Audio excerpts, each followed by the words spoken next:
Olá, sejam bem-vindos ao meu canal. Sou a Luciana Bosa. Este é o terceiro vídeo da série semanal Reflexões sobre Salmos de C.S. Lewis. São 11 capítulos ao todo, então me acompanhe nessas 11 semanas. Se inscreva para apoiar esse projeto. Deus te abençoe. Capítulo 3. A morte em Salmos. De acordo com minha diretriz de considerar em primeiro lugar o que é menos atraente, devo agora prosseguir para a justiça própria em muitos dos salmos. Mas não podemos lidar com isso adequadamente até que alguns outros assuntos tenham sido examinados. Volto-me, antes, para um tópico muito diferente. Nossos antepassados parecem ter lido Salmos e o restante do Antigo Testamento com a impressão de que seus autores os escreveram com uma compreensão bastante completa da teologia cristã, apenas com a exceção principal de que a encarnação, que para nós é algo registrado, foi para eles algo predito. De forma mais específica, eles raramente duvidavam, em geral eles criam, que os antigos autores estivessem, assim como nós, preocupados com uma vida além da morte, que temiam a condenação e esperavam a alegria eterna. Em nossa própria versão do livro de oração, e provavelmente em muitas outras, algumas passagens deixam essa impressão quase irresistível. Assim, em Salmos 17 e 14, lemos sobre homens mundanos que se fartam dos bens terrenos. O leitor cristão, inevitavelmente, lê nisso, e Coverdale, o tradutor, obviamente também o fez, o contraste de Nosso Senhor entre o homem rico, que teve suas coisas boas aqui, e Lázaro, que as teve no futuro. O mesmo contraste que está implícito em Lucas 6,24. Ai de vós, ricos, pois já recebestes a vossa consolação. Mas os tradutores modernos não podem encontrar nada parecido no hebraico real. Na realidade, essa passagem é apenas uma das maldições que consideramos no capítulo anterior. Em Salmos 17:13, o poeta ora a Deus para derrubar, no Dr. Moffat, esmagar, os ímpios. No versículo 14, ocorre-lhe um refinamento. Sim, esmaga-os, mas primeiro deixa-os se fartarem dos bens terrenos. Mata-os, mas primeiro dá-lhes maus bocados enquanto estiverem vivos. Mais uma vez, no Salmo 49, temos: nenhum deles pode redimir seu irmão, pois custa muito a remissão das suas almas, e ele não a efetuará jamais. Versos 7 e 8. Quem não pensaria em uma referência à obra redentora de Cristo? Nenhum homem pode salvar a alma de outro. O preço da salvação é tal que somente o Filho de Deus poderia pagar. Como diz o hino, não havia outro suficientemente bom para pagar o preço. Nota de rodapé, hino 82 do cantor cristão. Fim da nota. O próprio fraseado de nossa versão reforça o efeito. O verbo redimir, que, fora do negócio de penhores, agora é usado apenas em sentido teológico e no pretérito sentido de custo. Não teve custas, mas a remissão custou mais, de uma vez por todas, o Calvário. Mas, aparentemente, o poeta hebreu quis dizer algo bem diferente e muito mais comum. Ele quis dizer apenas que a morte é inevitável. Como o Dr. Moffat traduz: ninguém pode comprar a si mesmo. Ninguém pode comprar de Deus por um preço. O resgate da alma é muito caro. Uma vida que nunca terminará. Neste ponto, posso imaginar um amante vitalício de Salmos exclamando: ó, ao diabo os grandes eruditos e tradutores modernos! Não vou deixar que estraguem toda a Bíblia para mim. Pelo menos, deixem-me fazer duas perguntas. Uma: você não está espichando o braço da coincidência um pouco longe demais ao me pedir para acreditar que, não uma, mas duas vezes, no mesmo livro, um mero acidente, traduções erradas, manuscritos, ruins ou sei lá o quê, teria imitado com tanto sucesso a linguagem do cristianismo? 2. Você quer dizer que os significados antigos que sempre atribuímos a esses versículos simplesmente têm de ser descartados? Ambas as questões serão consideradas em um capítulo posterior. Por ora, direi apenas que, à segunda pergunta, minha resposta pessoal é um confiante não. Volto ao que acredito serem os fatos. Parece bastante claro que, na maior parte do Antigo Testamento, há pouca ou nenhuma crença em uma vida futura. Certamente, nenhuma crença que seja de alguma importância religiosa. A palavra traduzida como alma, em nossa versão de Salmos, significa apenas vida. Nota de rodapé. A palavra hebraica nefresh é traduzida tanto por vida como por alma. Conferir Gênesis 9:4, Levítico 17:11. Fim da nota. A palavra traduzida como inferno significa simplesmente a terra dos mortos, o estado de todos os mortos, bons e maus, Sheol.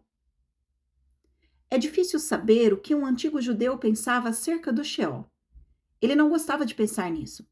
Sua religião não o encorajava a pensar nisso. Nada de bom poderia vir de pensar nisso.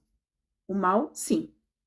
Era uma condição a partir da qual se acreditava que pessoas muito más, como a feiticeira de Endor, 1 Samuel 28, eram capazes de conjurar um fantasma. Mas o fantasma não lhe contava nada sobre o Sheol. Era chamado apenas para lhe contar coisas sobre o nosso próprio mundo. Ou ainda, se você se permitir um interesse doentio no Sheol, pode se ver atraído para uma das formas vizinhas de paganismo e comer os sacrifícios dos mortos. Salmos 106, 28. Por trás de tudo isso, é possível discernir uma concepção não especificamente judaica, mas comum a muitas religiões antigas.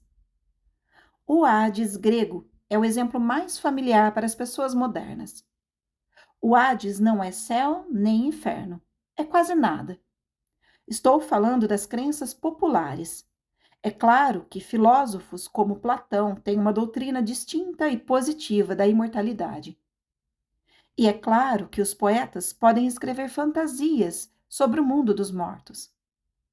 Essas, com frequência, têm tanto mais relação com a verdadeira religião pagã do que as fantasias que podemos escrever sobre como outros planetas têm relação com a verdadeira astronomia. Na verdadeira crença pagã, não valia a pena falar sobre Hades, um mundo de sombras de decadência. Homero, provavelmente muito mais próximo das crenças reais do que os poetas posteriores e mais sofisticados, representa os fantasmas como tolos. Eles algaraviam coisas sem sentido, até que algum homem vivo lhes dê sangue sacrificial para beber. Como os gregos se sentiam a esse respeito em seu tempo é mostrado, de forma surpreendente, no início da Ilíada, em que Homero diz sobre homens mortos em batalha que a alma deles foi para o Hades. Mas os próprios homens foram devorados por cães e aves carniceiras. É o corpo, inclusive o corpo morto, que é o próprio homem. O fantasma é uma espécie de reflexo ou eco. Às vezes tem-me passado pela cabeça o impulso sombrio de me perguntar se tudo isso era de fato verdade, que o destino meramente natural da humanidade, o destino da humanidade não redimida é apenas isso, o desintegrar-se da alma como o do corpo, tornar-se um sedimento psíquico ininteligente. Se assim for, a ideia de Homero de que apenas uma bebida de sangue sacrificial pode restaurar um fantasma à racionalidade seria uma das mais impressionantes entre muitas expectativas pagãs da verdade. Tal concepção, vaga e marginal, até mesmo no paganismo, torna-se mais forte no judaísmo. O Sheol é ainda mais escuro, mais profundo do que o Hades. Fica a 1000 milhas de distância do centro da religião judaica, especialmente em Salmos. Eles falam do Sheol, ou inferno, ou abismo, da mesma forma que um homem que fala de morte ou túmulo não acredita em nenhum tipo de estado futuro. Um homem para quem os mortos estão simplesmente mortos, são nada e não há mais nada a ser dito. Em muitas passagens isso fica bem claro, mesmo em nossa tradução, para todo leitor atento. O mais claro de todos é o clamor em 89:47. Lembra-te de quão curta é a minha existência. Para qual vaidade criaste todos os filhos dos homens? Todos nós chegamos a nada no final. Portanto, certamente que o homem anda como uma aparência. 39:6. Os sábios e tolos têm o mesmo destino. 49:10. Uma vez morto, o homem não mais adora a Deus. Porventura te louvará o pó? 39. Porque na morte não há lembrança de ti. 6:5. A morte é a terra do esquecimento. 88:12. E nela não apenas as coisas mundanas, mas todas as coisas são esquecidas. Quando um homem morre, perecem seus pensamentos. 146:4. Todo homem irá ter com a geração de seus pais, que não mais verão a luz. 49:19. Ele vai para uma escuridão que nunca terá fim. Em outros lugares, é claro, soa como se o poeta estivesse orando pela salvação da própria alma, no sentido cristão. Quase certamente ele não está. Em 33, tu trouxeste minha alma do inferno. Significa, tu me salvaste da morte. Os laços da morte me cercaram e as dores do inferno se apoderaram de mim. 116:3. Significa, a morte estava armando laços para mim. Eu sentia a angústia de um homem que morria. Ou, como diríamos, eu estava às portas da morte.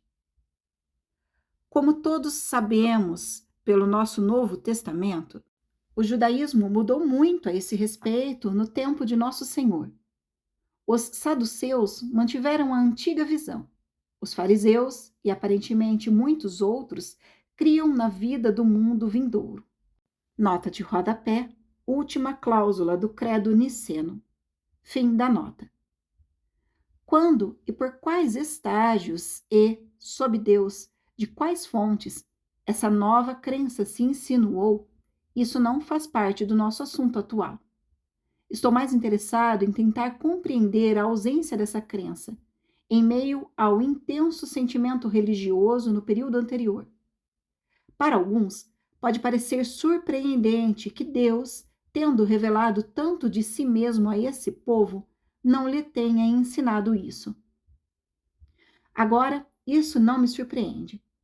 Por um lado, havia nações próximas aos judeus cuja religião estava predominantemente preocupada com a vida após a morte. Ao ler sobre o Egito Antigo, tem-se a impressão de uma cultura na qual o principal objetivo da vida era tentar garantir o bem-estar dos mortos. Parece que Deus não queria que o povo escolhido seguisse esse exemplo. Podemos perguntar por quê. É possível que os homens se preocupem demais com seu destino eterno? Em algum sentido, por mais paradoxal que pareça, devo responder sim. Pois me parece que a verdade é que a felicidade ou a miséria além da morte estão apenas em si mesmas, nem sequer são assuntos religiosos. Um homem que acredita nelas, claro, será prudente em procurar uma e evitar a outra. Mas isso não parece ter mais a ver com religião do que cuidar da saúde ou economizar dinheiro para a velhice. A única diferença aqui é que as apostas são muito mais altas. Isso significa que, concedida uma convicção real e firme, as esperanças e as ansiedades despertadas são avassaladoras. Mas elas não são mais religiosas por essa razão. São esperanças por si mesmas, ansiedades por si mesmas. Deus não está no centro. Ele é importante apenas por outra coisa. De fato, tal crença pode existir sem uma crença em Deus. Os budistas são muito preocupados com o que acontecerá com eles após a morte, mas não são, em nenhum sentido verdadeiro, teístas. Certamente, portanto, é bem possível que quando Deus começou a se revelar aos homens, para lhes mostrar que Ele e nada mais é o verdadeiro objetivo deles e a satisfação de suas necessidades, e que Ele tem direito sobre eles simplesmente por ser o que Ele é, independentemente de qualquer coisa que possa conceder ou negar, tenha sido absolutamente necessário que essa revelação não começasse com qualquer sugestão de bem-aventurança ou de perdição futuras. Elas não são o ponto certo pelo qual começar. Uma crença efetiva nelas, se vier cedo demais, pode até tornar quase impossível o desenvolvimento, chamemos assim, do apetite por Deus. Esperanças e medos pessoais, obviamente muito estimulantes, entrariam em primeiro lugar. Mais tarde, quando, após séculos de treinamento espiritual, os homens aprenderam a desejar e a adorar a Deus, a suspirar por Ele como a corça anseia por águas correntes, Salmos 42:1, essa é outra questão. Pois então, aqueles que amam a Deus desejarão não apenas desfrutá-lo, mas também regozijá-lo para sempre, e temerão perdê-lo. E é por essa porta que uma esperança verdadeiramente religiosa do céu e o medo do inferno podem entrar. Como corolários de uma fé já centrada em Deus, e não como coisas com qualquer peso independente ou intrínseco. É até discutível que no instante em que céu deixa de significar união com Deus e inferno deixa de significar separação dele, a crença em qualquer um deles seja uma superstição maliciosa, pois nesse momento temos, por um lado, uma crença meramente compensatória, uma sequência de triste história da vida na qual tudo dará certo, e por outro, um pesadelo que leva os homens a hospícios ou os torna perseguidores. Felizmente, pela boa providência de Deus, é muitíssimo difícil manter uma crença forte e firme desse tipo egoísta e subreligioso, e talvez só seja possível para aqueles que são ligeiramente neuróticos. A maioria de nós acredita que a crença na vida futura só é forte quando Deus está no centro dos pensamentos, que se tentarmos usar a esperança do céu como compensação, até mesmo para a miséria mais inocente e natural, a do luto, ela se desfará. Ela pode, nesses termos, ser mantida apenas por esforços árduos de uma imaginação controlada. E nós sabemos, no coração, que a imaginação é nossa. Quanto ao inferno, muitas vezes fiquei impressionado ao ler os sermões de fogo do inferno, de nossos teólogos mais antigos, com os esforços desesperados que eles fazem para tornar esses horrores vívidos a seus ouvintes, com o espanto de que os homens, com tais horrores pairando sobre si, possam viver tão descuidadamente quanto aqueles ouvintes. Mas talvez não seja realmente algo espantoso. Talvez os teólogos estejam apelando, no nível da prudência egocêntrica e do terror egocêntrico, a uma crença que, nesse nível, não pode realmente existir como uma influência permanente na conduta. Embora, claro, possa ser elaborada por alguns minutos, ou mesmo horas de empolgação. Tudo isso é apenas a opinião de um homem e pode ser indevidamente influenciada por minha própria experiência, pois eu já disse isso em outro livro, nota de rodapé, capítulo 15 de Surpreendido pela Alegria. Fim da nota. Mas a repetição é inevitável. Tive permissão por um ano inteiro para crer em Deus e tentar, de alguma forma trôpega, obedecer-lhe antes que qualquer crença na vida futura me fosse dada. E aquele ano sempre me parece ter sido de muito grande valor.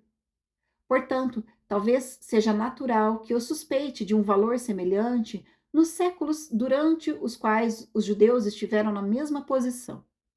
Outros pontos de vista, sem dúvida, podem ser adotados. É claro que entre os judeus antigos, assim como entre nós, havia muitos níveis.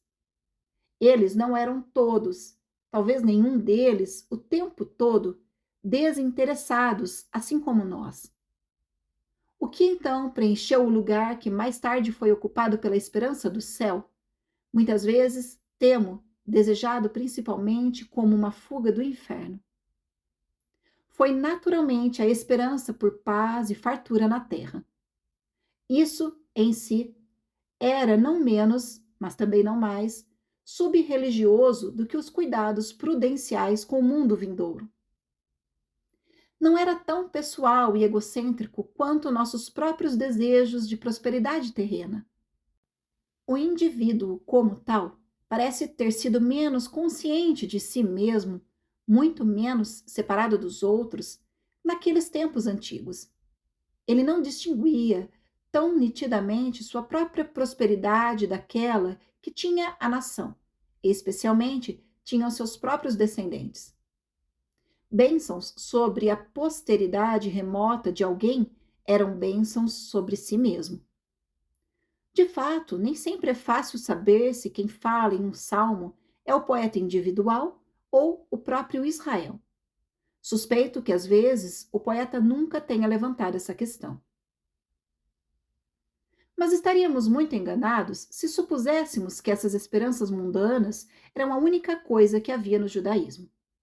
Elas não são o fator característico dele, o fator que os diferencia da religião antiga em geral. E observe aqui as estranhas veredas pelas quais Deus conduz seu povo. Século após século, por golpes que nos parecem impiedosos, por derrotas, deportações e massacres, martelava-se nos judeus que a prosperidade terrena não é de fato a recompensa certa, ou mesmo provável, de ver Deus. Todas as esperanças foram frustradas. A lição ensinada no livro de Jó foi severamente ilustrada na prática. Tal experiência certamente teria destruído uma religião que não tinha outro centro senão a esperança de paz e fartura, com cada homem assentado debaixo da sua videira e debaixo da sua figueira. Miqueias 4:4. E é claro que muitos caíram, mas o surpreendente é que a religião não foi destruída.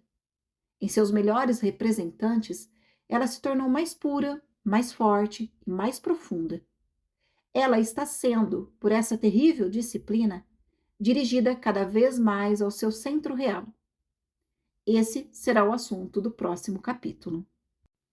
Fim do capítulo.